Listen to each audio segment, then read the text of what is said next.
देखिएगा, लोग कहते हैं कि कर्म बड़ा या भाग्य। ज़्यादातर आपने ये सुना हो कि मैडम कर्म बड़ा है या भाग्य बड़ा है। इसको आज हम आपको एक ही व्यक्ति के दोनों हाथ में समझाएंगे। कर्म क्या होता है? राइट हैंड जिससे आप चलाते हो, इसको कहते हैं ये कर्म का हाथ। यानी आपने जो कर्म किए उसको भाग्य में कैसे बदलें। और जो लेफ्ट हैंड होता है, हम एक लड़कों की बात कर रहे हैं, आदमी की बात कर रहे हैं, महिलाओं में ये उल्टा हो जाता है। तो ये लेफ्ट हैंड जो होता है ये जन्म का हाथ होता है। अब जन्म के हाथ का मतलब होता है बाय बर्थ जो व्यक्ति आपके साथ जुड़ रहे हैं उनके द्वारा किया गया कर्म, उनके द्वारा अर्जित की गई संपत्ति, जैसे माता पिता के साथ जो आई संपत्ति, ये सब आप भाग्य में लेके आते हैं। फिर आपने इस संपत्ति को आगे बढ़ाया, बर्बाद किया, क्या किया, ये आपके कर्म पर निर्भर करता है। तो ये एक ही व्यक्ति के दो हाथ हैं। इनमें देखिएगा कि जब लेफ्ट हैंड में मस्तिष्क रेखा, ये मस्तिष्क रेखा नहीं है, बहुत ध्यान से देख लेना, कोई भी लाइन जो मंगल क्षेत्र से उठेगी वो मस्तिष्क रेखा नहीं होगी, मंगल क्षेत्र पर ख़त्म होगी, मस्तिष्क रेखा नहीं होगी। यहाँ से चलने वाली एक रेखा थी जो इधर जाके मिल गई, यानी मस्तिष्क रेखा की पोजीशन यहाँ तक आई, ये एज आई यहाँ पर 33 और जाके इधर मिल गई। अब यहाँ पे ये एक क्षेत्र है मंगल का क्षेत्र, यहाँ पे कहते हैं बाहरी, यानी ये अगर हमारे जन्म का हाथ है तो जन्म के हाथ में ये स्थान भाई बहन का आएगा। मंगल भाई बहन का कारक है। पिता के भाई बहन के द्वारा या फिर पिता के भाई बहन की संपत्ति माता द्वारा अपने पास आना, वह तुमको हानि देगा। अगर हम ये बोलते हैं ये मस्तिष्क रेखा है तो ये भी नहीं है, ये कह रहा है जीवन रेखा यहाँ से चली, आप उस जगह से हट जाना। कब? जब आपकी पत्नी आ जाएगी, क्योंकि पत्नी माता बनेगी तब ये जो जगह हाथ है वह पत्नी का हो जाएगा। और वो बोलता है जब पत्नी आए और वो माता बन जाए आप वहाँ से अलग हट जाना, नहीं तो आपको हानि आएगी। हानि लोग समझ ही नहीं पाते क्यों हानि आ रही है।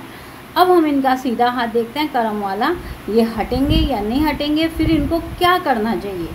तो यहाँ अगर देखें तो ये बोलता है, हमने कहा जन्म में माता द्वारा कुछ परेशानी थी और उनकी हिस्ट्री में जब हम गए तो उसमें ये पता चला कि माता की अपने सास ससुर से नहीं बनती थी।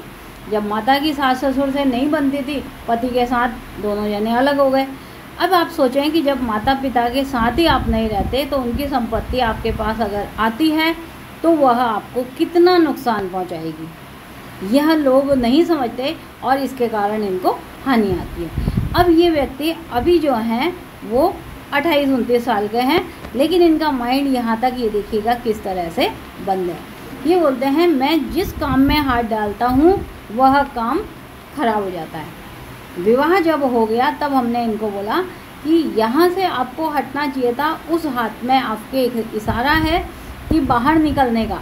अब यहाँ ये बाहर कैसे निकलते, कोई लाइन इधर को नहीं जा रही, ये भाग्य रेखा है। अब यहाँ एक ट्रायंगल बना हुआ है, ये मंगल क्षेत्र है। तब हमने कहा कम से कम पिता की जो संपत्ति है, कोई प्लॉट है, आप उस जगह शिफ्ट हो जाएं तो आपको यहाँ पर फ़ायदा होगा।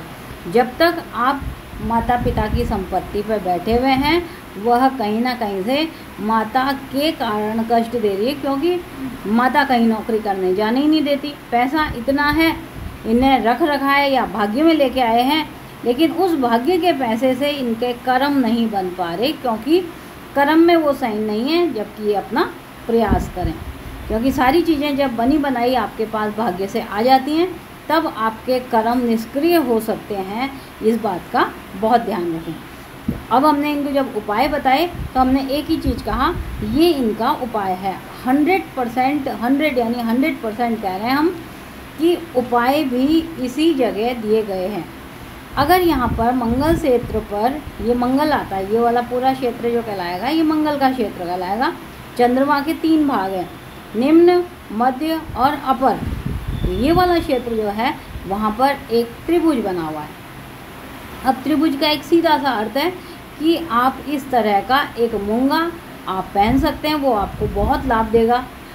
आपको हनुमान जी की स्तुति करनी चाहिए, हनुमान चालीसा के पाठ करने चाहिए, वो आपके लिए बहुत लाभ देगा। तो हाथ में ही पता लगता है कर्म में इफेक्ट आया, किसके कारण? जन्म के कारण। क्योंकि जो चीज़ें आपको जन्म में मिली, कर्म में एज इट इज़ आपने स्वीकार ली, तो ये समझें कि आपके प्रयास में कमी रह गई। अगर आपको भी दिखाना है अपने दोनों हाथ और विश्लेषण करवाना है गहनता से, तो हमारे इस नंबर पर आप संपर्क कर सकते हैं।